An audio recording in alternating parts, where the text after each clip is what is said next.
If you surrender, you should be treated as prisoners of war. But if I have to storm your works, you may expect no quarter. That was Nathan Bedford Forrest. My name is Kevin, and this is History Goon.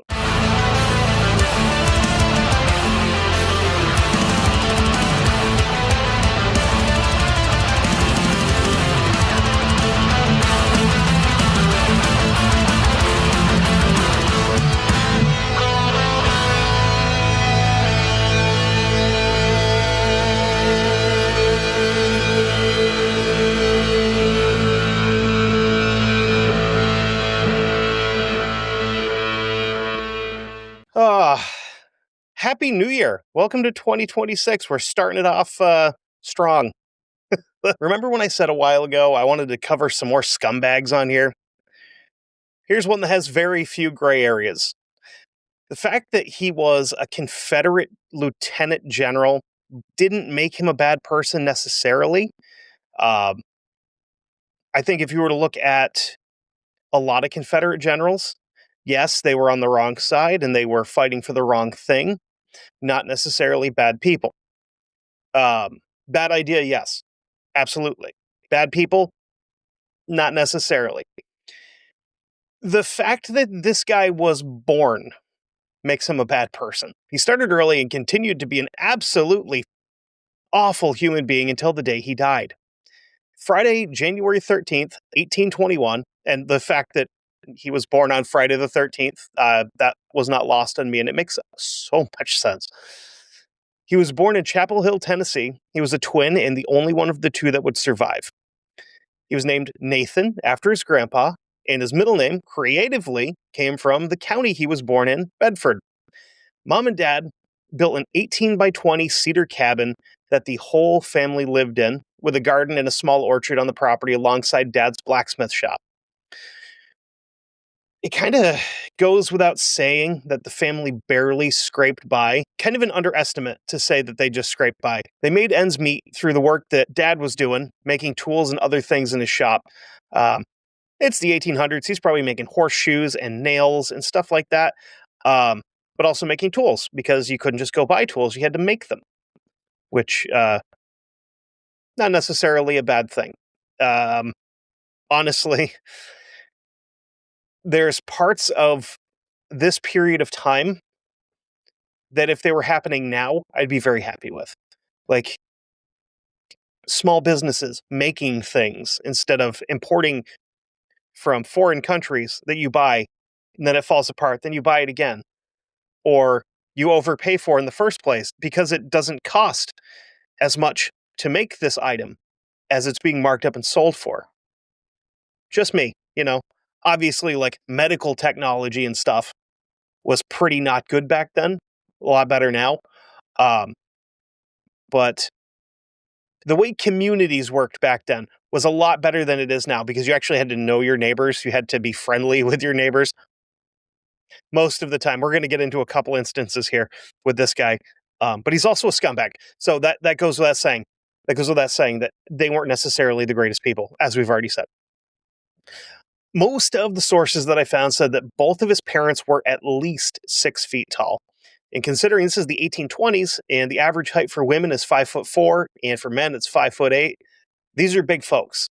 Not some giant muscle head, but just kind of long and rangy, term I would use is wiry. The kind of guy that you don't really want to fight with, even though he looks like, a tree branch, but his entire life being nothing but manual labor and hard work makes him very, very strong. Matter of fact, I know a guy that is, if he's 5'4", that's saying something. He's maybe 130 pounds. If you were to see him, you'd go, oh, I could kick this guy's ass. Until you realize that, he runs a trash removal company and he's up at 2:00 every morning out in his truck and then manually throwing trash cans into the back of said truck. And then to watch him get into a play fight with a guy who's 6'2" and 280 pounds, former bodybuilder, former football player. not at like any level, but like high school. Um, just a generally like a big dude, and to watch him pick him up and drop him on the ground, you just go, oh no, he's stronger than he looks. Um, there's a lot of folks out there like that. So if you're pro tip, if you're ever considering getting into a bar fight, just because the guy's smaller than you, don't underestimate him because he will beat the dog out of you. Ask me how I know. If you notice when I talk, I kind of a lot with my nose. It's because I can't breathe out of this side of it because my nose has been broken so many times from being an idiot. And that was just one example of that. Thankfully, it was never like smashed flat, so it looks all goofy, but it's been broken from each side a couple of times. Anyway, in 1834, the family moved to northern Mississippi to the area of Tippah County, where they settled down on a kind of a small creek. 3 years later, Dad William passed away, leaving Forrest as the new man of the house to help keep the family afloat. Here's the thing. The family consisted of Mom, Miriam, 6 brothers, 3 sisters, and another little brother on the way at the time that William died. With Dad not around, Nathan and the boys that were old enough to work had to get after it planting corn, oats, wheat, tending the livestock, and of course, because this is the South in the 1800s, we're planting the cash crop. We are planting cotton. Now, before I go any further, I know I just said that, and I know where people are going to go, where, oh, this guy, he must have grown up owning slaves, blah, blah. No, this family was so poor they couldn't afford it. If they could have, they would have had them. I almost guarantee you of that, considering his future actions that we're going to get into. But at this point in his childhood, they're so poor that they couldn't afford to do it. They had to do everything themselves. Um, they're right around that financial level where, had he been a kid after the Civil War, they would have been sharecroppers, where it was essentially slavery, but you got kind of paid for it, and it also wasn't against your will. But other than that, it was the same thing. You're out there all day, working your balls off for very little money, and then you're sleeping crammed in a little shack with a bunch of other people. Not a good time. A better time than slavery, but not a good time. And also, while we're on the topic of slavery, I know it's like a hot button issue and stuff. We're not the only ones that did it here in the United States. Yes, it was awful. I'm not defending it because it was terrible. Absolutely horrendous. We're not the only ones that did it. There's other countries that, as far as I know, still do it to some point. Countries in the Middle East, countries in Africa. The Korean Peninsula had the longest unbroken chain of slavery in the history of the world, which was like, I want to say it was legal for like 1,500 years to own slaves in Korea. Not taking away anything from how we did it, because it was, again, it was terrible. But for anybody out there that wants to be like, well, America's awful because they had slavery, maybe check your own history too, because I guarantee you did. The word slave comes from the word Slav, which are Eastern Europeans, which were the first ones that were picked up for it.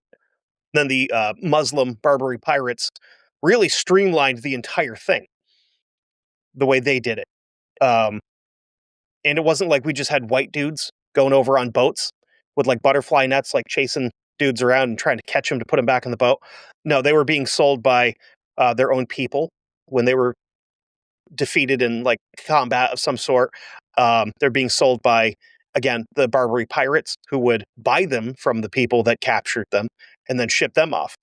And then there's some other stuff that we could get into on that, but we don't want to talk about a depressing topic. We're gonna talk about this guy who's just a ray of sunshine. Anyway, so these boys are working the field from sunup to sundown every day. And this lifestyle at this particular age made him what he would become later in life, which is strong-willed and tough as hell. I really don't want to give this guy that much credit because he's a piece of garbage. But if it weren't for how he did things, if he had gone a different path after his childhood, he could have been anything. Like, I mean, he was he had potential to be a good person.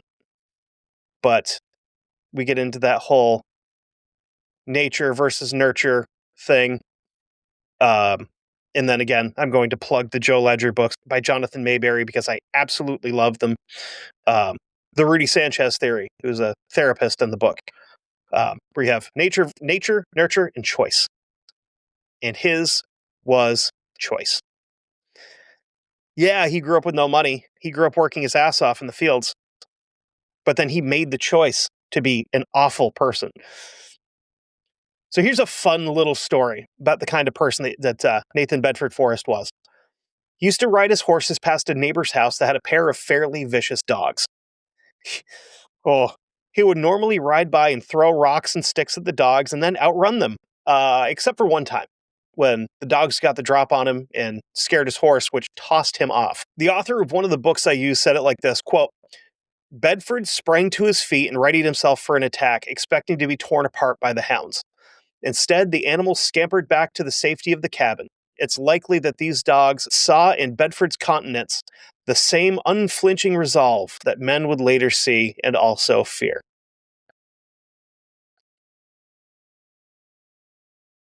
I had such a hard time with that book. And we'll get into why as we go, because it's frustrating. Another animal-related tale from his early life came when his mother and sister were off to see a neighbor. They were attacked by a panther. Panther, mountain lion, catamount, whatever you want to call it, it's all the same thing. It's a giant cat that will rip your ass in two. If you've ever seen some of the backpacks that guys out on the West Coast, like in the Pacific Northwest, make when they're out like bow hunting that they use to not be attacked by panthers or mountain lions or whatever they call them out there, it is wild. It looks like something out of like a medieval movie that they'd be like, this man has to go into battle immediately because he's indestructible. Anyway, the cat jumped onto and dug into the horse and caught his mom on the shoulder and neck. The horse bolted and knocked the beast off, but Mom was pretty banged up when she arrived home. Our hero of the story took off into the woods with his flintlock and dogs to get some revenge for his mother. There's no record or stories if he tended to his mother's wounds first or not, but he tracked the animal all night before scoring a one-shot kill and returning with its scalp and ears in the morning. Is that an embellishment? Maybe. Is it 100% possible that this is also true? Also, maybe. He also had a run-in with his neighbor over a wandering ox. This ox kept breaking through the fence and eating and damaging the crops that the Forrest family had planted, which that would be frustrating.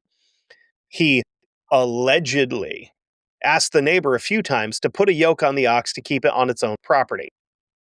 When that didn't happen, he either A, told them that if it showed up on his land again, he was going to shoot it, or B, gave zero warning and just shot the animal anyway.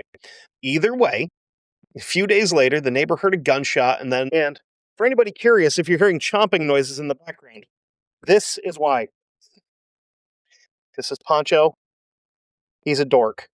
He's a fantastic dog, but he's a goof. Okay, go back to your chewing. Either way, a few days later, the neighbor heard a gunshot, and then he also heard shot ox noises and grabbed up his rifle and ran to the Forrest home. He's met by young Nathan Bedford Forrest on the porch with a now reloaded flintlock, and the neighbor went home oxless. And I guarantee you, that little prick went out there and processed that thing and then brought it in to eat because that's the kind of person he would have been. Instead of being like, hey, I shot your ox. Would you like it to, have the meat? Nah, it's on my property. It's mine now.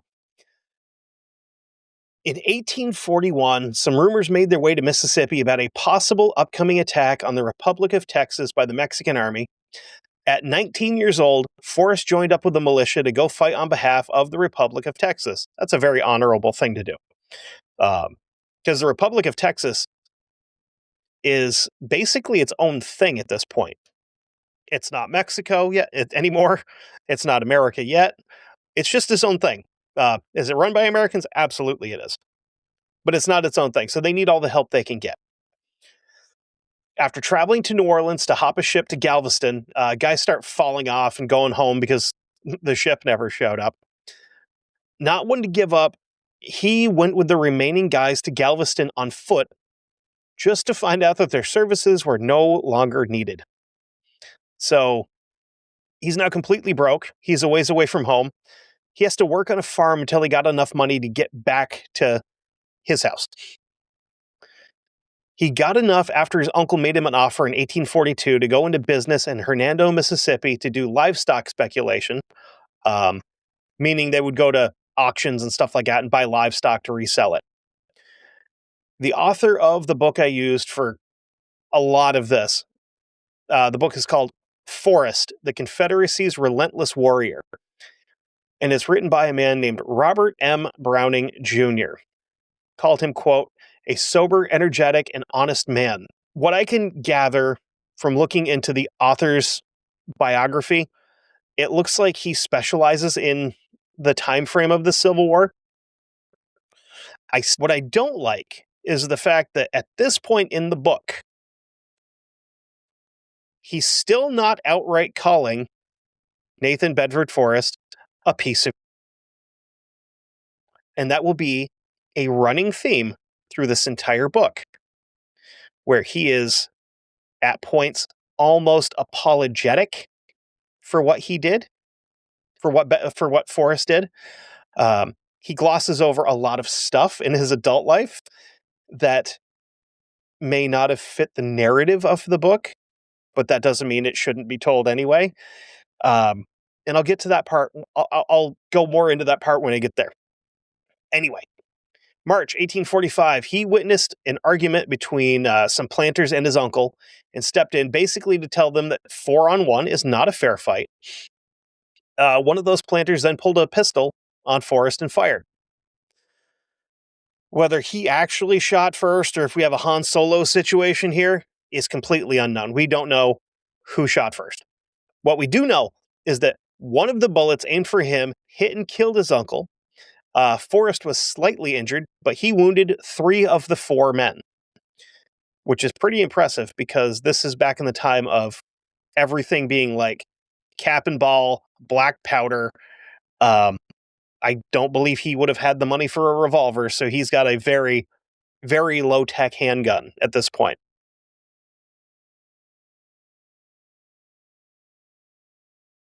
So, so he may have like shot 1 or 2 and then just beat the crap out of the third. It's hard to say, or stabbed him or something. So he would be charged and released for this, where the other 4 were sent off to the pokey. Not long after his fight, he met Mary Montgomery, who would become his future wife. They'd have 2 kids, William Montgomery Forrest, which that name sounds like it comes with a slave ownership card, in 1846, and Fanny, who died, unfortunately, at the age of 5 from being born in the 1840s. Old Nate is getting bored with the livestock game and decides he needs to open up a new business. It would end up starting a stage line that ran from Hernando, Mississippi to Memphis, Tennessee, which is only 26 miles, but still back then, that would have been a pretty good jaunt. That's a day trip, basically. Like going there and back is going to be an all-day thing. Another business that he got into was buying, selling, and trading what he referred to as quote unquote farm equipment. So if you're not picking up what I'm laying down by that, it means he's buying and selling slaves. He also opened a brickyard which failed and cost him a small fortune when it went under in 1849, but the slave business was doing so well that he moved it and the family up to Memphis in 1851. And again, this author said something here that made me kind of wonder. I don't know where he was going with it, but I'm going to tell you exactly what he said. He says, quote, it's going to be hard to get through this with a straight face. Forrest was kind to his slaves and dressed and fed them well, as good business would dictate. He also refused to separate family members.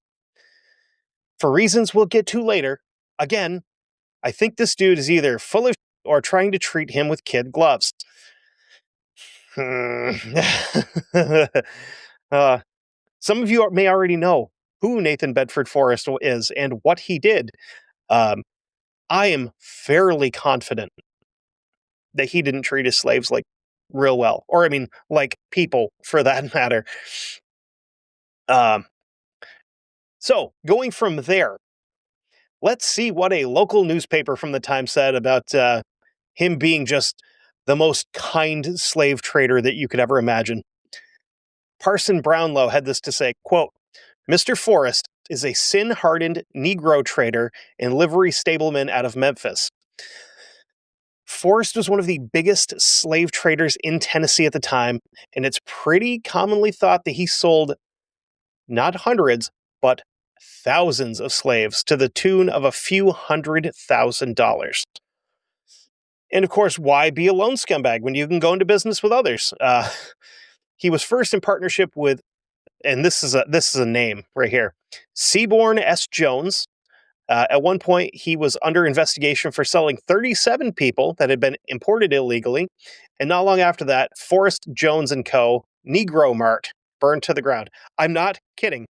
I am not kidding. I didn't just call it a Negro Mart because I thought it'd be funny. That's what this place was called. And this is disgusting. So after this place burned to the ground, he claimed on the insurance that, quote, 2 pieces of inventory had been lost. Meaning, 2 human beings died in a fire. But because he owned them as property, to sell them as property, they are technically considered inventory.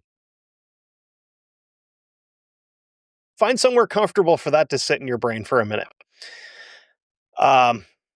He was paid out the amount of $13,000 in today's money for his equipment losses.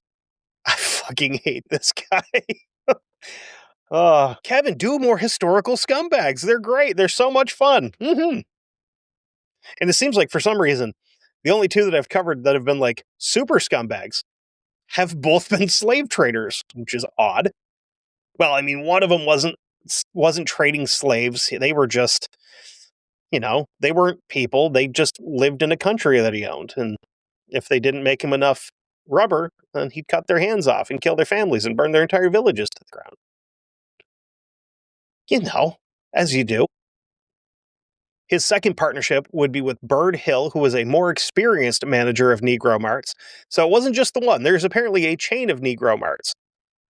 And I know, I can see my face. I'm too white to be saying that word.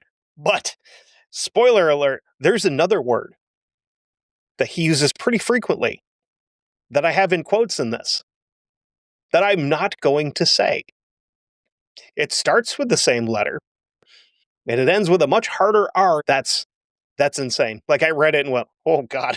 Like, I can't read that. So his third partnership was with Josiah Maples, which didn't last very long. Then he went back into business on his own before he finally reunited with his original business partner, Jones.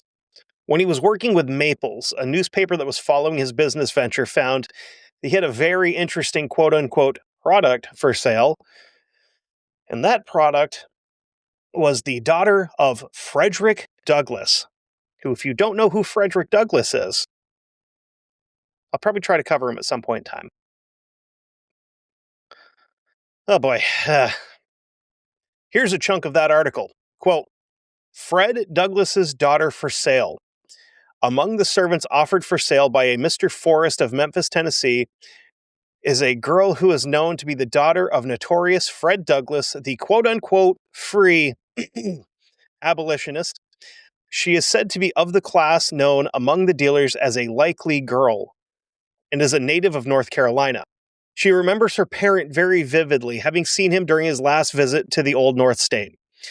The Memphis Avalanche suggests that as Fred is able to make the outlay, he should either purchase his own flesh and blood from servitude or cease his shrieks over an institution which possesses such untold horrors. I couldn't imagine just being like, hey, either buy your kid back or quit bitching about slavery, Is it really that bad if you can't afford to? That's pretty gross. That's pretty gross. In 1858, he was elected as an alderman in Memphis. By early 1859, he had acquired a couple of huge cotton plantations in Coahoma County, Mississippi. These plantations made so much money that he closed down all of his slave markets and paid all of his attention now to the plantations. So, yeah, he's not selling slaves anymore, but he's still profiting off of them. By 1860, the now 39-year-old, 6'2", 180-pound Nathan Bedford Forrest has built up holdings of upwards of $1.5 million, which is in that period of time money, which is insane. That's so much money. The thing is, the United States are coming to a bit of a crossroads in the next 12 months or so.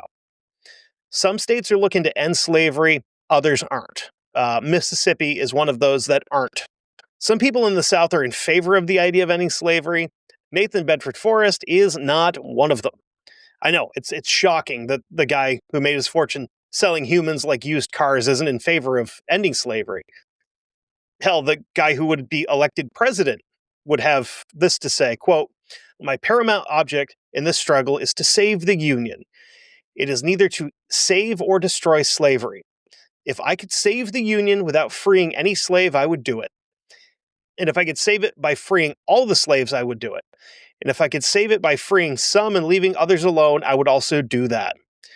What I do about slavery and the colored race, I do because I believe it helps to save the Union. And I forbear because I do not believe it would help to save the Union." That was not future Confederate President Jefferson Davis. That was future United States President Abraham Lincoln. So think about that. They don't teach you that one in history class now, do they? For anyone that's not familiar with how the battle lines are drawn for the Civil War, it looks a lot like this. The Union states consisted of Maine, New Hampshire, my home state, enders of the Battle of Gettysburg, Vermont, Massachusetts, Rhode Island, Connecticut, New York, New Jersey, Pennsylvania, Ohio, Indiana, Illinois, Michigan, Wisconsin, Minnesota, Iowa, Kansas, which Kansas is its own can of worms. We'll get into that at some point in time because that is bad. California, Nevada, and Oregon. Confederate states consisted of South Carolina, Mississippi, Florida, Alabama, Georgia, Louisiana, Texas, Virginia, Arkansas, North Carolina, Tennessee. And if you're thinking I missed some, you're kind of right, because there's also the border states that had slavery but stayed on the Union side. And I think these were more out of wanting to not get completely obliterated as collateral damage in some cases. Think of it kind of like this. They're cool with slavery, but if it meant not getting burned to the ground as a giant battlefield, they would give it up if the Union won. Or if the Confederacy won, they could keep doing business as usual. Those states were Delaware, Maryland, Kentucky, and Missouri. And West Virginia, which wasn't a state until the western part of Virginia seceded to become a member of the Union. So everybody that wants to think that West Virginia is just like this backwards, out of touch state, in this case, they were on the right side of history because they're like, this is pretty gross. Let's secede and not do it. Beginning in December of 1860, Southern states seceded one after another, but in April of 1861, Fort Sumter, South Carolina was shelled and eventually surrendered to another guy I'll have to cover at some point because he has such an awesome name and he wasn't nearly as much of a scumbag Confederate as Forrest. He's kind of that opposite end of the spectrum with him where he was a Confederate general because he was Southern. Not because he felt one way or another necessarily about slavery, which we'll get to that point with this guy. He was a military man, and he thought, if my state is being attacked, it's my duty as a military officer to go defend it. His name is Pierre Gustave Toutant Beauregard, who has a much different ending to his story in the Civil War than Forrest does. Again, the author of this book makes it seem like Forrest was just a man pushed to defend his country, when in fact, he was a greedy slave owner and a traitor. Oh, if this war doesn't turn in his favor, he loses everything. Simple as that. He joined the Confederate Army in June of 1861 when he, his younger brother Jeffrey, and his 15-year-old son, William, all enlisted as privates under Captain Josiah White's Tennessee Mounted Rifles. And the mounted rifles thing is something that's not going to go away throughout the war. He's very good on a horse, which, credit to him, the kind of fighting he was doing on horseback and the skill that he had doing it is impressive. This is Forrest Jam. He was always a good horseman, and so much so that a month later, the governor of Tennessee, Isham Harris, called him to Memphis to form his own battalion of volunteer cavalry. Shortly after this meeting, he was commissioned a lieutenant colonel, because back then you could just straight up buy your rank, because if you had the money to furnish your boys with horses, tack, and guns out of your own pocket, you could just become an officer. And that's a thing that happened a lot throughout history, especially like the British Empire. Like when we talked about Fred Burnaby, he was an officer because he had the money to pay for his commission. Thankfully, for the most part, that's changed now, where it's now merit-based. Where, I mean, yes, you can start off as a lieutenant if you have a college degree, but that's a little bit different than just being like, here's $20,000, I want to be a captain. In the ad he posted in the Daily Appeal out of Memphis, he asked guys to bring their own horses, pistols, and preferably shotguns. And again, if you're not familiar with shotguns and what they can do to a human body, they're pretty not good. Especially back then, because these would have been like 8 or 10 gauge, which are bigger than 12 gauge. And if you're riding by somebody and you catch them in the chest with like 10 gauge buckshot at, less than 20 feet, you could potentially blow that man in half or remove a limb, because shotguns, contrary to what video games want you to think, will you up. He eventually used some of his business contacts to scrounge up saddles, blankets, and a bunch of pistols. But what makes this tricky is that all of his supplies had to be grabbed on the down low, because they were stockpiled in neutral Kentucky, with the pistols being stashed in sacks labeled as potatoes and the saddles labeled as leather and coffee, which part of that's true. Saddles are made of coffee. On the way back from Kentucky with the supplies, he was joined by members of the Boone Rangers, the first company in his battalion, including their families, because back then, war was still a spectator sport. Have you ever watched any like Revolutionary War movies where there's like this giant battle and there's just some dude sitting on his porch watching it?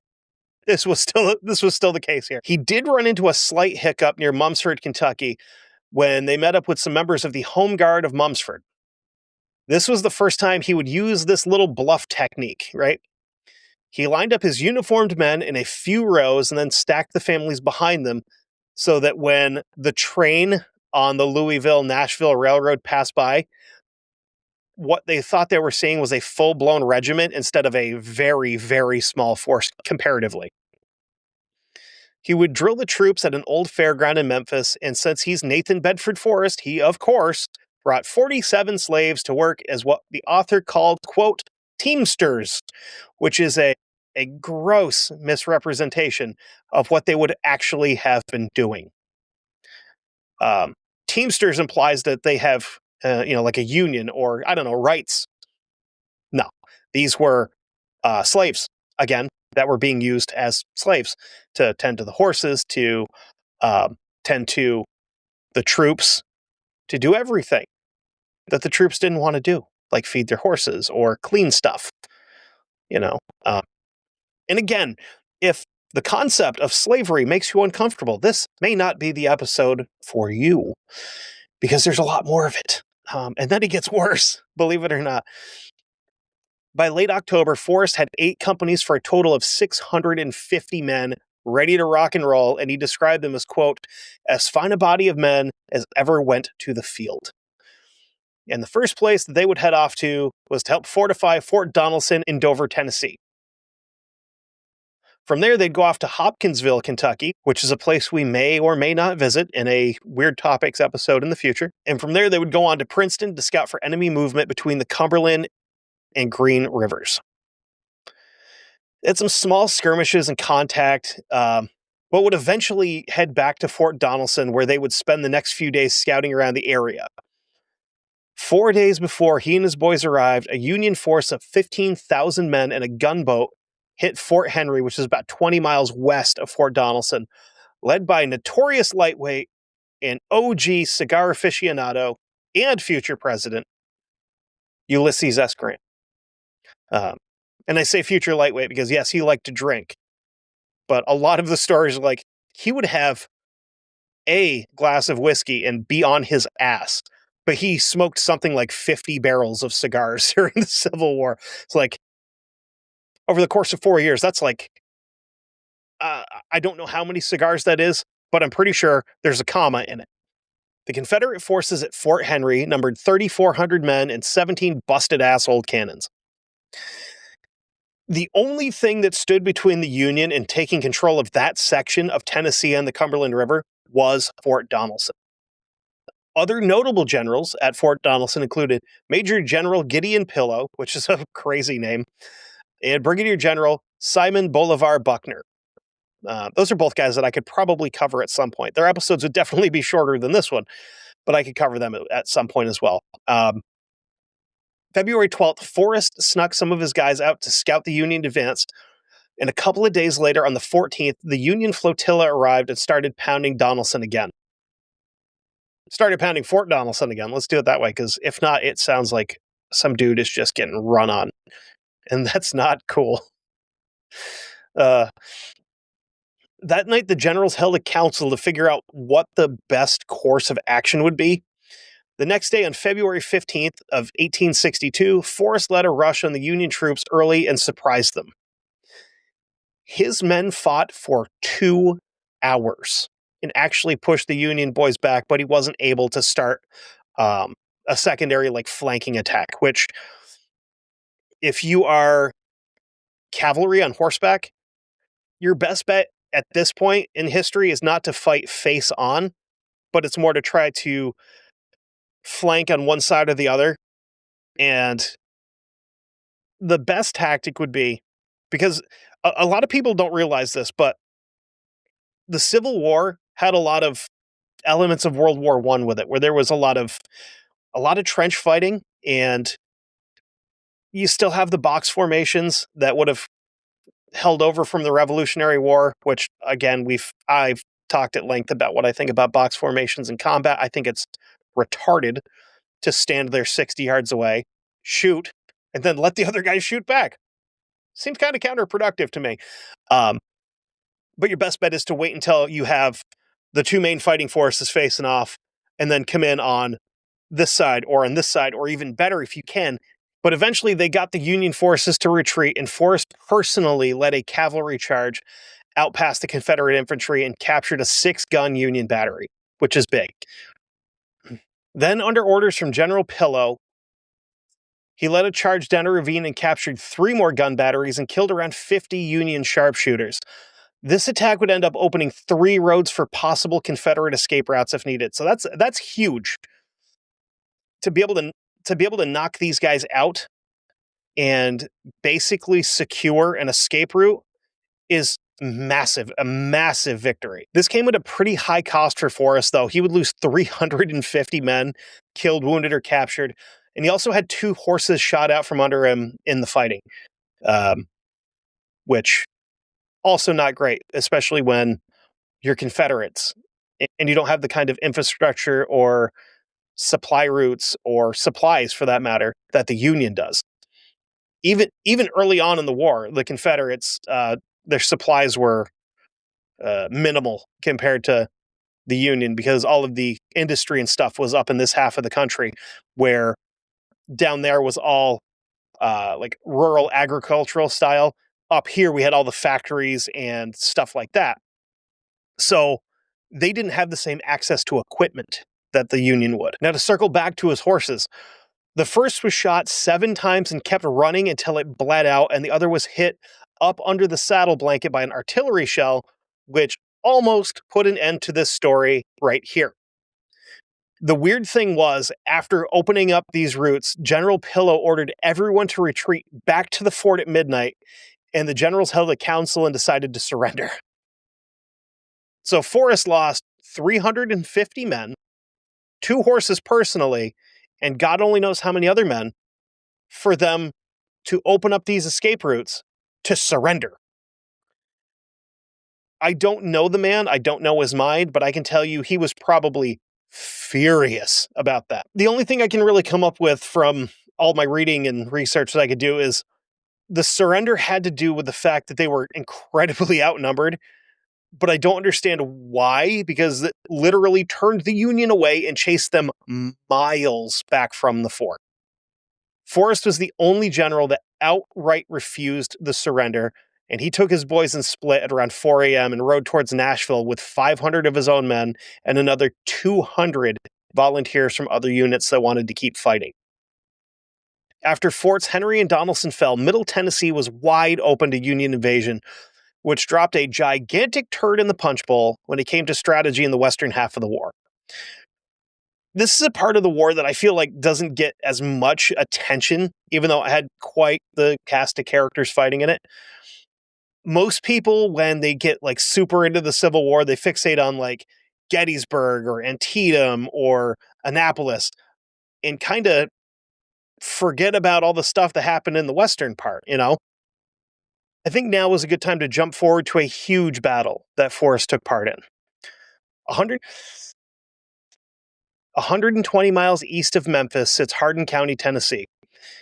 Now, there's some context we need to get into before this absolute bloodbath that would become known as the Battle of Shiloh. In March, Major General Henry W. Halleck, commanding U.S. forces meaning Union forces, in the West, advanced armies under Major General Ulysses S. Grant and Don Carlos Buell southward to cut the southern railroads. Grant traveled down the Tennessee River by steamboat, disembarking his Army of the Tennessee at Pittsburgh Landing, 22 miles northeast of Corinth.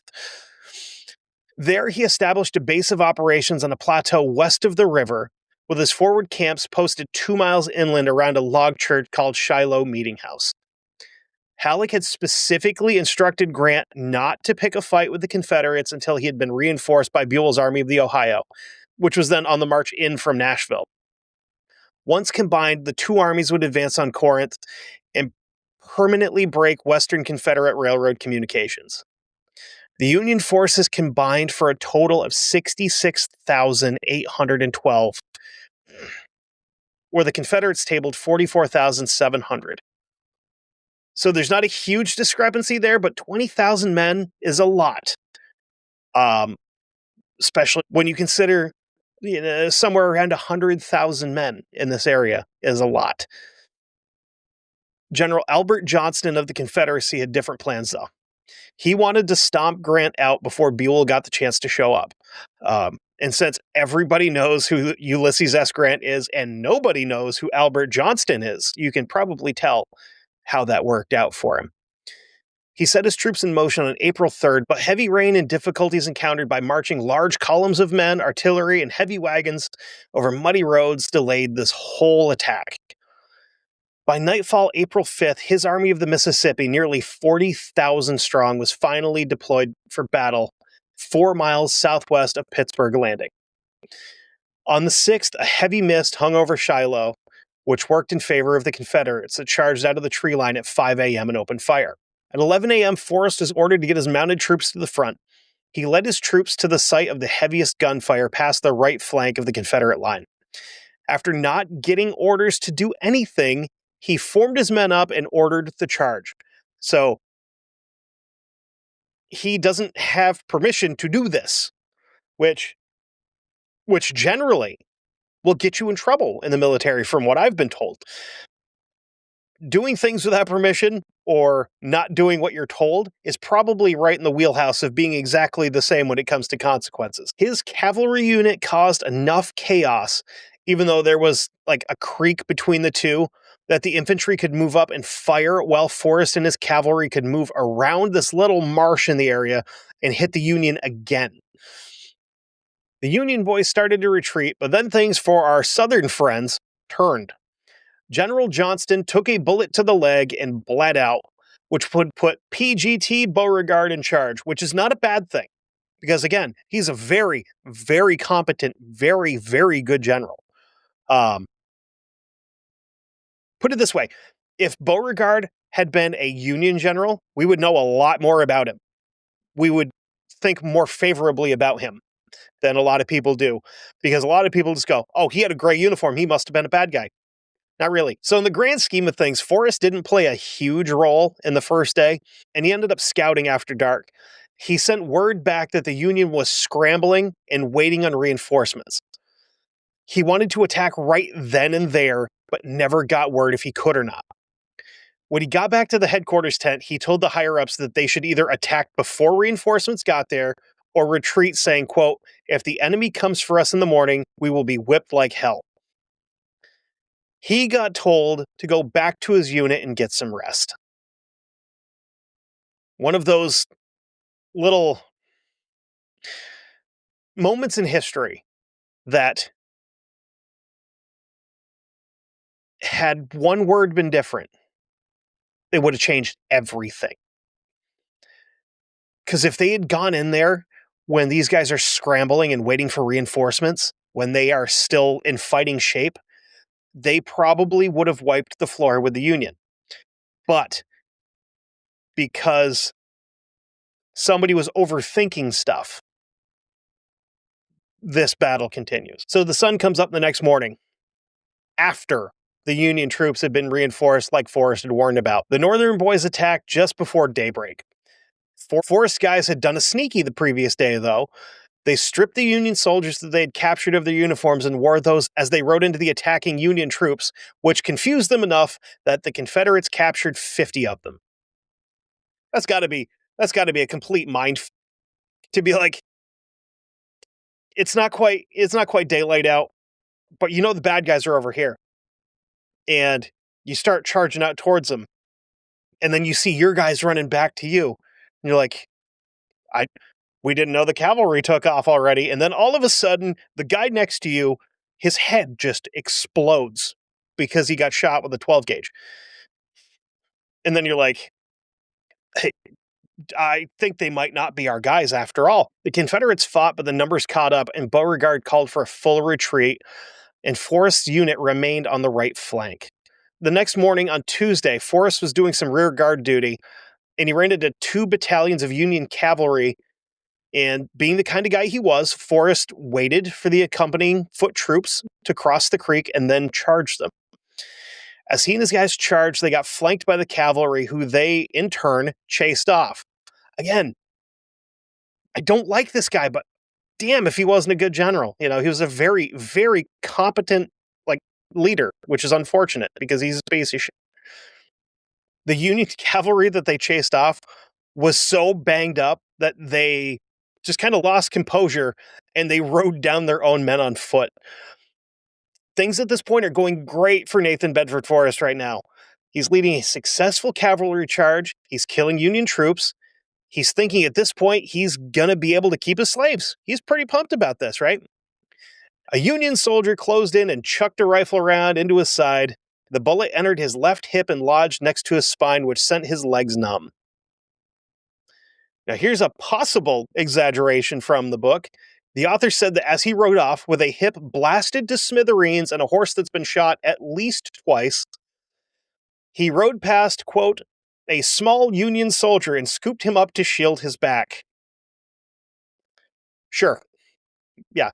He's basically paralyzed from the waist down. His horse is shot a couple of times and bleeding profusely, and he just decides, I'm going to scoop this teenager up and use him as a human shield. I don't buy it. Maybe I'm being cynical. Maybe I'm not giving him enough credit. But I don't buy it. I think that's, I think the term we're looking for, the professional term, scientific term, is bullshit. What we do know is that he rode to a nearby field surgeon, and the doc said that he couldn't find the bullet, and it may be fatal. We are not that lucky, unfortunately. He caught a ride in a wagon back to Corinth, where he was stitched up and sent back to Memphis to recover for 60 days. His dumbass came back early and wanted to run recon for General Halleck during the siege of Corinth. By the way, the Union, because we didn't get to see the end of the Battle of Shiloh, where if I were to cover it in depth, we would.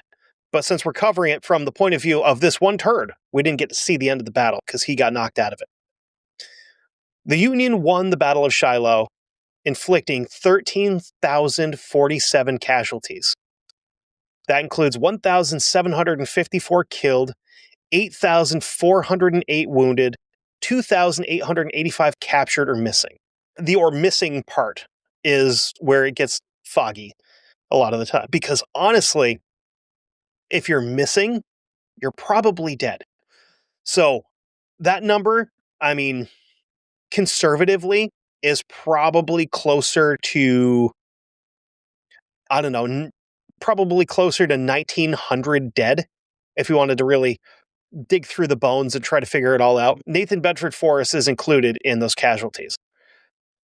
During this siege, he's running recon and his horse jumped over a fallen log, and when he landed weird on his saddle, his wound reopened. He's sent back to Memphis for a few weeks to get stitched back up and to have the bullet removed. Because the first time they couldn't find the bullet kind of sucks. You could die. We don't really know. You could fart just right and be paralyzed from the waist down. This fall not only reopened the wound, it dislodged the bullet, and they found it and removed it. Which I hate. I hate that he survived this. So it's at this period of time that Nathan Bedford Forrest earns his nickname, which is unfortunately pretty cool, right? Considering who we're talking about. He's got a really cool nickname. They start calling him the Wizard of the Saddle, which the whole wizard thing is going to come back up in a different aspect later. Not like a Gandalf way either. That'd be way cooler, but no, it's not that. There is white involved, though. There's a lot of things he got up to over the next few months, but we really just need to jump ahead to July of 1862. Because in that period of time, he's basically just doing a bunch of reconnaissance riding and interfering with supply chains. The book goes into a ton of detail about all these raids and stuff, but they're all the same. Like, it's like 40 pages of, he raided this place, he raided this place, he stopped a convoy of equipment here. Rinse and repeat. It's all the same stuff.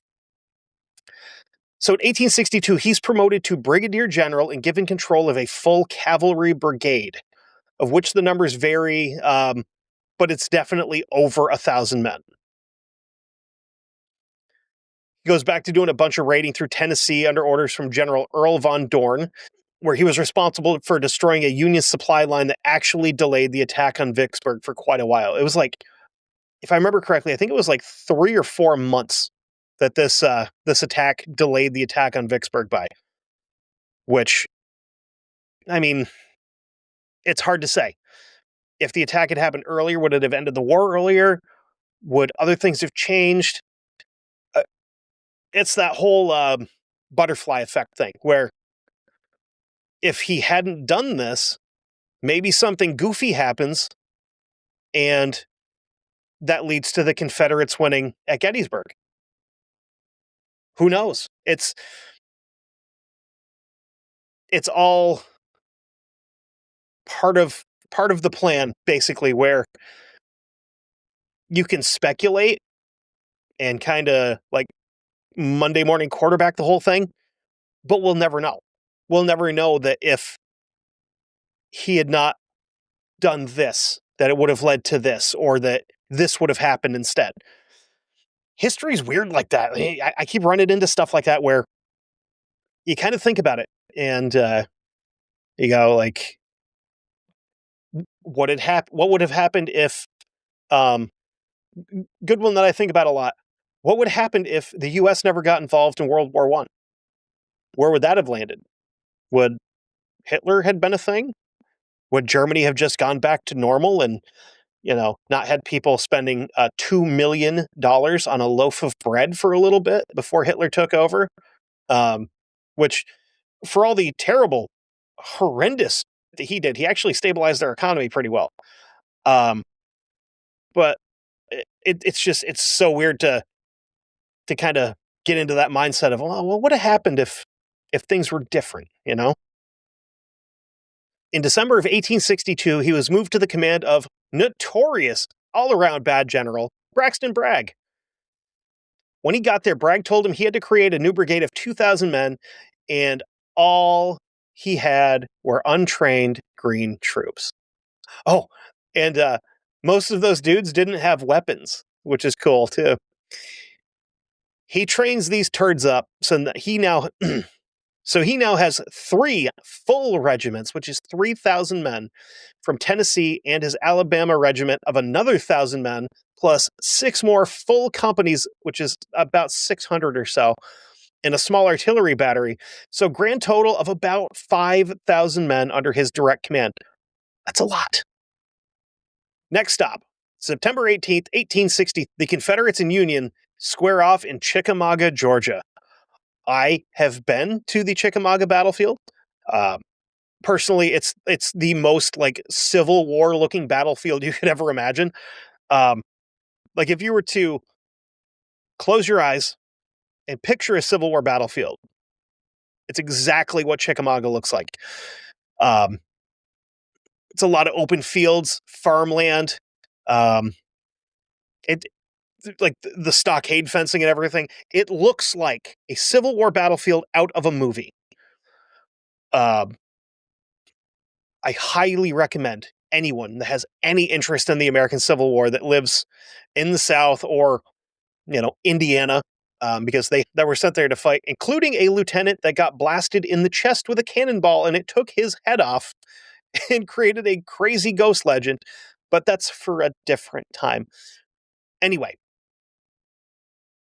most of these battles could be full episodes on their own, and who knows, maybe someday they will be. I mean, I'm going to start working on some Patreon stuff. Patreon.com/1159media. There's some speculation that Forrest's cavalry charge was the first contact during the battle, which probably pissed Bragg off because someone was doing something. The big problem for the Confederates was the Union had some pretty kick-ass generals present for this little shindig.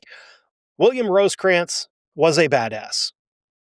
George Thomas earned the moniker the Rock of Chickamauga for his efforts in turning back the Confederates too.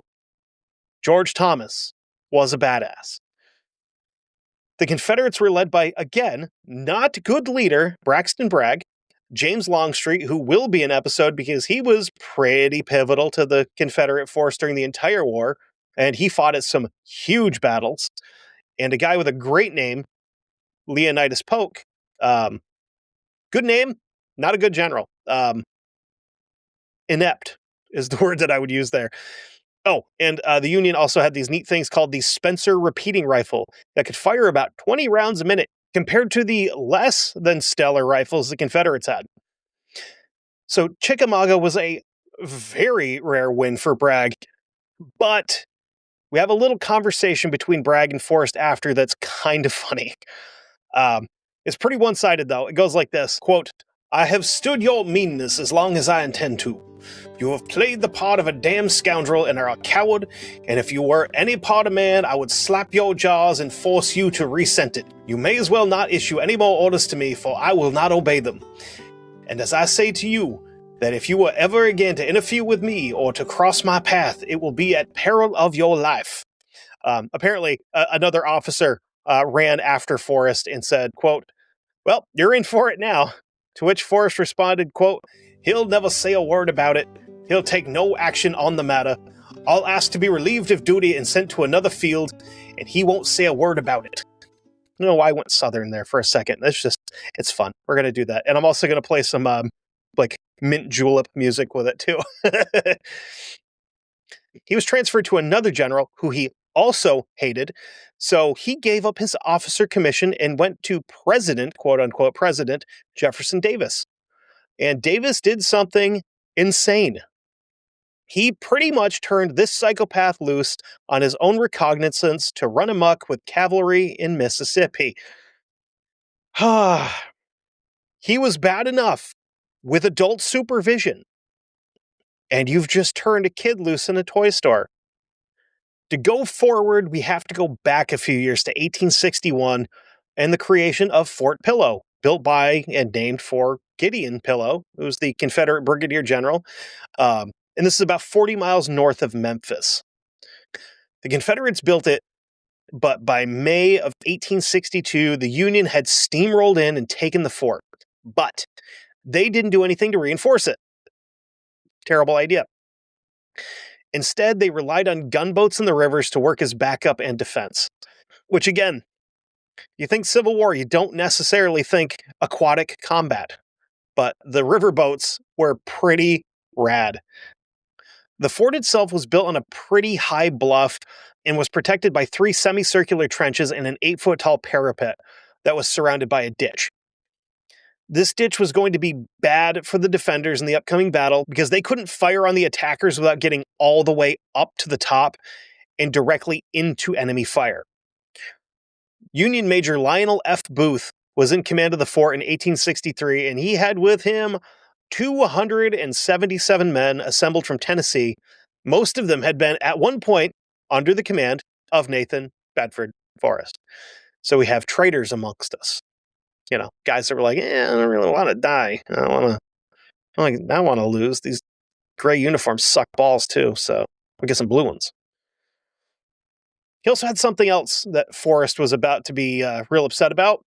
305 men of the 6th Colored Heavy Cavalry and 2nd Colored Light Artillery. A good chunk of these guys were former slaves.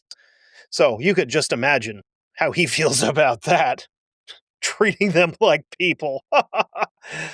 Savages. Who would do such a thing? So all that plus the fact that back in January, Lincoln delivered the whole Emancipation Proclamation thing. Forrest is a touch miffed. The entire month of March, 1863, at least he waited until March and not February, because that would have been inappropriate to do what he's about to do during Black History Month. The entire month of March, 1863, he led his, quote, cavalry department of West Tennessee and North Mississippi, which consisted of 7,000 men on raids through West Tennessee, capturing Union soldiers and supply lines. By the time Forrest arrived at Fort Pillow, Brigadier General James Chalmers had surrounded the entire site under orders from Forrest. So he's not there yet, but his guy that's there has got good orders to keep this place surrounded. We're not letting him out. When Forrest arrived at 10 a.m. on April 12th, he took immediate charge, and as he raced towards the fort, his horse was shot. The animal reared up and fell over backwards on top of him. He got back up and mounted another horse. The fact that he just had like a 1,200-pound animal land on top of him and he just like shook it off and went back to business sucks. I kind of wish it had just like crushed his spine or something. So he orders a bunch of sharpshooters to go out to like the high points around the fort. And it was discovered that on the left side of the fort, there was a blind spot created by a couple of barracks buildings. This led the Confederates into the fort and they killed the artillerymen. Kind of a big deal, especially when you are using artillery defensively. When that's gone, these guys can advance a little bit, which isn't good for you. I mean, so at this point, Forrest sent a message to the Union leaders with a white flag of truce. The message went a little something like this, quote, "The conduct of the officers and men garrisoning Fort Pillow has been such as to entitle them to being treated as prisoners of war. Should my demand of surrender be refused, I cannot be responsible for the fate of your command." The question came up from Union leaders if the black soldiers would be treated in the same manner, and Forrest and Chalmers both said, yes. Absolutely yes. When Forrest saw 3 Union gunboats on the river, including a troop transport, he sent the next message, quote, "You have 20 minutes to respond." This was because he couldn't allow more Union troops to get into the fort. He sent 400 men to cut off the route between the docks and the fort to keep troops from coming and going, saying, quote, "Fight everything blue between wind and water until yonder flag comes down."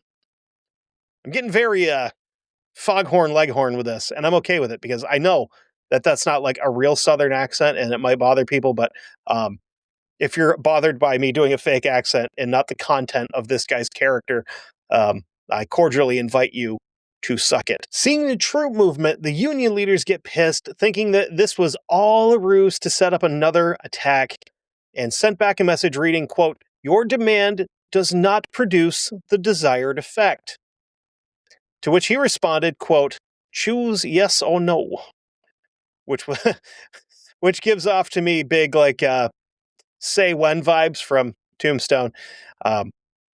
And the Union generals responded, quote, "General, I will not surrender." From here, Forrest ordered a full assault on the fort, with orders not to fire a shot until they were past the walls. The sharpshooters were ordered to keep people's heads down so that the attackers could get across the ditches. Once they entered the fort and started shooting, the Union forces broke and ran. The white troops from Tennessee broke first and retreated, leaving the black artillery troops to fight alone. When they started to retreat, they found themselves stuck between Forrest and the Union troops that had retreated. They very quickly took very heavy losses. With most of the officer corps dead, the Union troops found themselves cornered, and that's when the Fort Pillow Massacre began. Most of the men that surrendered, especially the black troops, were slaughtered. The author of the book claims that the Confederate troops were, quote, "worked into a frenzy by the taunts of Union soldiers before the battle." He also says that Forrest wanted to capture the fort bloodlessly. I don't believe that for a second. And again, like I said before, the author of this book pisses me off to no end because he is such an apologist for the awful that we know happened because we have documentation that this happened. And he's just like, it wasn't that bad. I mean, they just like nailed a bunch of black dudes to a wall. Like, legitimately was one of the charges brought against Forrest was that his men had not necessarily executed these guys first, but had nailed them to the inside of the walls while they were still alive. But it wasn't that bad, right? It couldn't have been that bad. Union casualty reports showed 40% of the white troops had been killed, while a mere 65% of the black troops were killed. Forrest's men killed 221 of the 584 Union troops in the fort. He lost 14 men. So the word massacre being attached to that actually makes sense. So we're starting to get a little long in the tooth in this episode. And we still have so much more to do. So we're jumping ahead to April 2nd, 1865 at the Battle of Selma. Major General James Wilson of the Union commanded 3 divisions, about 13,500 men, to the town of Selma, Alabama, to face off with Forrest and his 5,000 men. Wilson stomped Forrest's ass all the way out. He lost 2,700 of his 5,000 men, where Wilson lost 359. May 9th, 1865 would be the final time Nathan Bedford Forrest would address his men. Quote, "We are beaten is a self-evident fact, and any further resistance on our part would be greatly regarded as the very height of folly and rashness. The cause for which you have so long and so manfully struggled, and for which you have braved dangers, endured suffering, and made so many sacrifices, is today hopeless. We must divest ourselves of feeling of any animosity, hatred, or revenge, and cultivate friendly feelings towards those with whom we have so long contested, and heretofore so widely but honestly differed. Courage and determination, as exhibited on many hard-fought fields, has elicited the respect and admiration of our friend and foe. You've been good soldiers. You can be good citizens. Obey the laws, preserve your honor, and the government to which you have surrendered can afford to be and will be magnanimous. following the law, saying follow the law. A little ironic, you know? That's what we call in the business foreshadowing. After the war, he was unsure of his future, so after getting his men paroled, he climbed on a train and headed back to Memphis. With all he did for the Confederacy during the war, he had become one of the most popular and influential men in West Tennessee. But he's kind of lost. He doesn't really know what to do with his life with the whole, not being able to sell humans thing off the table now. He still owned his plantations in Mississippi, and he went back into business with a Union officer this time uh, from Minnesota, hiring freed slaves and some former Union soldiers to work the land. This is basically sharecropping that I mentioned before. He had a little incident, let's call it, in March of 1866. He asked one of his workers, Tom Edwards, to help with a project, and he ignored him and headed back to his quarters. So according to Forrest's half of this, he was upset more because this guy was abusive to his livestock and his wife, in that order. The livestock was more important than this other guy's wife. Forrest said that he started yelling at his wife from outside. When he tried to intervene, Edwards pulled a knife on him. Forrest defended himself with a broom until he got a hold of an axe and then killed Edwards. He went to trial and was found to be innocent. Self-defense, after all. Now, had Edwards been white, the trial may have ended a little bit differently. August of 1866, he had to sell off the plantation, which left him with pretty much nothing. He went into business as a cotton factor. He failed at that. He tried his hand at selling life and fire insurance. He failed at that. He then joined the Memphis and Little Rock Railroad. Problem here is that this job required traveling to different states, which he couldn't do because he was on parole for the war. He had to write a letter to the president asking for amnesty. His heartfelt letter went like this, quote, I submit to the constitutional authority of the United States. I understand that I am regarded in large communities at the North with abhorrence as a detestable monster, ruthless and swift to take life, and guilty of unpardonable crimes in connection with the capture of Fort Pillow. The president got around to pardoning him in July of 1868, so a couple years later, whatever. It was on my desk. I had to look it over. Not a big deal. We got it taken care of. It's fine. While all this is going on, Reconstruction begins in the South, which pissed him off even more. To see the state governments were treating blacks like people, and people from the North are moving south and taking over government seats, that really bothered him. December 24th, 1865, Christmas Eve, the day that I'm recording this, Forrest rode to the town of Pulaski, Tennessee, where he met up with 5 other former Confederate soldiers, Frank McCord, Richard Reed, John Lester, not that one, not the pitcher, the other one, John Kennedy, also not that one, J. Calvin Jones, and James Crow, who somehow isn't the James Crow that created Old Crow whiskey or the namesake for the Jim Crow laws. Just a happy little coincidence. These men started a social club. I was kind of inspired by a group called the Sons of Malta. That spiraled quickly into what became the Ku Klux Klan. Remember when I said it was going to get worse? There you go. The author of the book makes sure that he tells you that he was not involved initially and was invited by a former artillery chief that served under him named John Morton, who was the Grand Cyclops of the Nashville chapter, which is bullshit because there is so many other sources that say that Nathan Bedford Forrest was at the initial meeting. He helped create it. And considering he was the first Grand Wizard of the Klan, he was most likely involved from the jump. Oh, also, Grand Wizard, Wizard of the Saddle. Where did that come from? He was involved with it, though. That's this guy. So before I get too in the weeds with it, the Grand Wizard is the highest ranking member of the KKK. During the meetings, when asked for nominees for leadership, someone yelled from the back, "The Wizard of the Saddle, General Nathan Bedford Forrest." And with that, he became the Grand Wizard of the Invisible Empire. These nerds. Now, I know I just ripped off some crazy titles.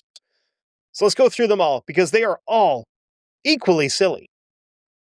We have Alien, which is a non member, Ghoul, which is a regular member. Okay, and anything that sounds like a word that should start with a C starts with a K because, we got a thing with K's here. Okay. The next one sounds like an exercise for the ladies. This is the Kleagle, which is a recruiter. The super badass and wicked cool Nighthawk, which is security. Kligrap, which is the local secretary. The Clud, which is the local chaplain. The Exalted Cyclops, which is the chief officer of a clavern. Clavern, which is like tavern with cla at the beginning of it instead, which is a branch. Then, of course, not to be outdone, we have the Grand Titan, who's the leader of a dominion or a province, which is a county or district level. The Grand Clud. Oh, sounds like something that would clog a toilet. The Grand Clud is the state chaplain. Again, not to be outdone. The Grand Dragon, which is the highest ranking officer in a state or realm. The Imperial Scribe, which is the national secretary. The Imperial Clud, which sounds like it clogs a fancy toilet, which is the national chaplain. And the Imperial Wizard, which is the overall leader of the clan. And again, I say, nerds. I know back in the day, they were super prevalent and super violent and awful to people. But what a bunch of dorks.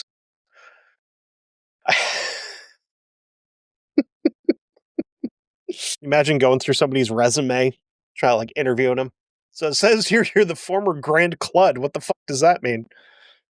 Oh, nothing. It's just a thing that I do on the side to not make money and to give me a reason to have sex with a family member. Anyway, from what I've found, those are mostly modern titles, but still nerds. Forrest wasn't real interested in politics, but he used his status in the Klan as a way to fight back against the Republicans that had taken control of the state. So that means that the Klan was created by Democrats. And I know that there's this whole thought that, like, whoa, the parties flipped. Did they, though? I mean, they're all dirtbags. Like, every politician in the country sucks. But the idea that the parties flipped still doesn't make a lot of sense to me. His big enemy was Tennessee Governor William G. Brownlow, who was a Republican who was originally from Virginia. Forrest's sole concern was to, quote, to relieve his people from the terrible and oppressive conditions under which they so grievously suffered, which isn't all wrong, because during Reconstruction, Southerners got it pretty bad. Even just regular folks that were just working class people, they got treated like dirt by people coming in from the North and trying to rebuild the South after the war. But obviously, historically, that's not unheard of. Think of any time a war has ended and a country has either been occupied by the winter. Generally, the citizens get tangled up in the worst of the treatment. And that can be a breeding ground for secretive and potentially violent groups like, the IRA, the Mujahideen, any number of other groups like that. It happens. If you've suffered a great loss and you're upset about it because the people that won are now treating you like shit, even though you may not have been involved with it, it's kind of how you create terrorists, Ask us. We're Americans. The whole ISIS thing, whatever. Never heard of them. In its early stages, the Klan seemed to be a non-violent group, just kind of riding around at night in mommy's bed sheets, but very quickly escalated into a political tool for the intimidation of mostly black voters. A lot of people forget that the Klan also targeted whites that helped blacks out. Um, they also went after, I believe it's Catholics that they didn't like when it comes to Christianity. Um, Not big on the Jews either. You know, they've got a very wide spectrum of people that they dislike. And it's not just about color. It's about other stuff too. Because they are generalized retards, not just laser focused retards. By 1868, the Klan had grown and spread like a cancer from Tennessee to the Carolinas, Georgia, Texas, and Louisiana. We all know what the Klan did and would continue to do for a very long time, and then they had a resurgence in the early 1900s. They are way less active today than like the mainstream media will lead you to believe. There's not Klansmen hiding in the shadows of every building just waiting for black folks to make a wrong turn. Um, you don't hate reporters and the media enough. If you dislike them, it's not enough because they're all lying to you about everything. Because if they can get us to turn on each other over something stupid like that, we're easier to control. And who benefits from that? The US government. When we don't like each other for the way somebody looks or the way somebody votes, guess who wins? Not us. That's who. I mean, are there violent racists around? Yes, there absolutely are. They come in different flavors other than vanilla also. But again, the media will lie to you about that. I'm not the media. I'm your friend. I'll tell you the truth. I gain nothing from this. I'm not running for office. I I can't run for office. I'm not sure I can fly on an airplane after some of the stuff that I've looked at and covered for this and other stuff. I do want to get into an event that these bags were responsible for in 1868 in Opelousas, Louisiana. The Louisiana Constitution was ratified in April of 1868. The problem is it gave black men the right to vote and it added integrated education throughout the state. To be clear, that's not a problem to rational human beings, right? I don't see that as a problem at all. Crazy, right? For these violent idiots, on the other hand, on September 28th, 1868, Emerson Bentley was teaching a class at the Freedmen's School in Opelousas, where he was interrupted by three men. John Williams, again, not that one, James Dixon, and Sebastian May, which sounds like that's if you mixed the lead singer from Skid Row and the guitarist from Queen and made him a violent racist, which I'm pretty sure neither one of those people are. I mean, Sebastian Bach's kind of an idiot, but Brian May is like literally a nuclear engineer or something and one of the best guitarists to ever exist, but that's not my opinion, that's fact. These guys proceeded to beat the absolute crap out of this teacher in front of his students. And the kids understandably freaked out. They ran from the classroom and shouted, "They're killing Mr. Bentley." Bentley was white, by the way. But this spread quickly into a rumor that the teacher had in fact been killed when he actually escaped and went into hiding at Republican safe houses in the area for a few weeks. A group of black Republicans started making threats of violence against the white boys, but unfortunately, the Klansmen were very well organized and had some numbers. The whites took to the streets and started hunting black and white Republicans alike. 27 of the blacks that were captured were lynched the following day. If you're not familiar with what lynching is, it's when you hang somebody, but instead of doing it the more humane way, where you drop them through something or off of something, and the rope tightening and their weight and the speed create a neck break where it's a little bit quicker. It's a lot quicker than lynching. Lynching is basically when you throw a rope over a branch or something up high. You have a noose on the other end of it, and you put it over their head, and you get a bunch of people to just pull on it until they're off the ground and they strangle to death. That's lynching. And that sounds horrible. The white mob also burned down the Freedmen's School and lynched another teacher that worked there. They left his body on display for days after that. Estimates on the casualties from this little event are pretty wild. The more conservative number is, all in all, 150 to 300 black people were killed and 30 to 50 whites were killed. And again, that's a conservative estimate. That's not lowballing it. All of this because a guy from Ohio had the audacity to move to Louisiana and teach black kids how to read and write. It's pretty up. Forrest got some more bad news in 1868 when someone he knew from the war was nominated for president. The Klan would ride through the South for weeks, attacking and intimidating black and Republican voters alike. In Louisiana, 1,000 blacks were killed to try to keep the Republican candidate from getting votes. The man who ran on a platform of, quote, "let us have peace," handily won the election, 214 to 80, making Ulysses S. Grant the 18th president of the United States. For the next 9 years, Forrest would continue to terrorize blacks and Republicans.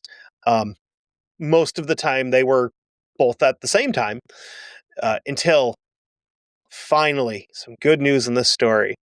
He died October 29th, 1877, of acute complications from diabetes. More bad news, though. His funeral procession was over 2 miles long. The crowd was estimated to be over 20,000 people in attendance. According to Forrest's biographer, Jack Hurst, writers for local papers in attendance witnessed quite a few black folks in the crowd. He would be buried October 30th, 1877, at Elmwood Cemetery in Memphis. But if you want to go, I'm not telling you to desecrate someone's grave. But if you wanted to piss on his grave, you have to go to the Health Sciences Park in Memphis. I don't know the exact location. I just know where the park is. Here's the thing that happened fairly recently in the grand scheme of things.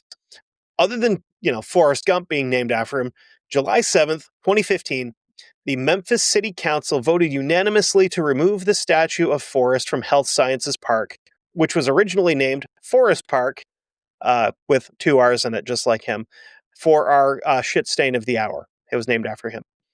October 13th, 2017, the Tennessee Historical Commission invoked the Tennessee Heritage Protection Act to overrule the city vote to remove it. Memphis then, head faked these guys, and you're like, we're going to do this thing. Look over here. We're going to go over here.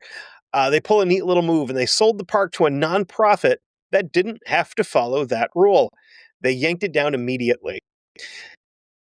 Honestly, if it's the one that I'm thinking of, it's kind of unfortunate that they pulled it down because the sculptor did him dirty. And I will put a picture in here for all you folks on video. I told you guys I was going to cover some scumbags this season, and he's one of them. He sold humans like tractor parts. He was responsible for one of the worst massacres during the Civil War. He was a founding member and the first leader of the KKK. Fuck you, Nathan Bedford Forrest. Rest in piss. Sincerely, all of us that are, humans with souls and stuff. So, that, my friends, was Nathan Bedford Forrest. Sorry if this episode went a little long. Unfortunately, I seem to have better luck finding more details about bad people than I do good people. But man, next week, we're going to do some fun stuff. We're going to lighten the mood. We're going back to Canada. But this time, nobody will get all upset about me talking about Canada or the potential human rights issues or genocide or whatever they did up there. Anyway, we're going to go do some weird stuff because we haven't done weird stuff in a minute. I think the last time we did weird stuff was Halloween when we went to the Bennington Triangle. So we're going to go do some weird stuff. And then after that, the next couple weeks after that are a really weird mix of pro athlete, crime, and then more crime. The pro athlete and the crime, the first crime I mentioned, are the same episode. Because he was violent. But God, is his story interesting. And it's really not even that historical. It's just, it's somebody I grew up watching. And I just really want the opportunity to talk about him because it's going to be fun. Because he was completely out of his mind. And then after that, we're going to go do some gangster, which I know you guys like. I know you guys like that. So I've got one in the pipe that I'm working on that, man, the amount of stuff, because I'm working on it like as we speak.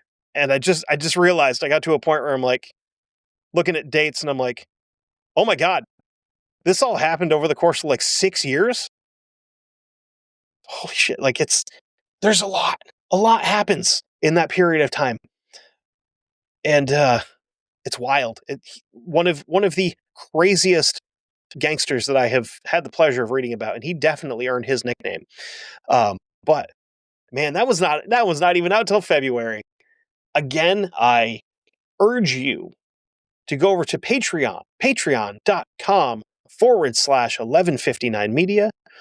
$5 a month gets you early access to History Goon, gets you early access to Guessonicity with Luther, gets you early access to Almost Fiction with Chase, it gets you early access to the Never Daily with Sam and Chase, and sometimes me. I was on there recently, which by the time you hear this, it might be out. I'm not sure. I know they have like a ton like back catalog that, um, for emergencies and stuff, which is cool. It's a very smart thing to do. I'm trying to do that myself, and I'm very rapidly running out. But it also gets you access. I'm sorry, Never Daily with Sam and Chase also gets you access to 911 calls with the operator, who might be one of the guys from the other show too. Still haven't figured it out. Like I talked to Sam a lot. I'm not sure if him and the operator are the same person though. Huh. Son of a bitch. Anyway, if you want to support me directly, I have a Ko-Fi. That's ko-fi.com/historygoonpod. Any donations there are greatly appreciated, and they go directly to me to help me with stuff like, buying books or paying my internet bill. So I keep doing this, because I kind of like doing it. I kind of like it. I'm hoping that one of these days, that I'll win the lottery and I'll just be able to do this full time. But I don't play the lottery because I suck at it. Like I got a scratcher. I got a scratch off ticket for Christmas at work, and I won $0 on it because that's how my luck works with the lottery. Either that or I got to start betting on sports or illegal activities. But I'm not sure. I don't think you can bet on illegal activities. Anyway, we're all going to die someday. So go out and do some goon shit and leave a mark on the world. Just don't do it like Nathan Bedford Forrest. Love you. Bye.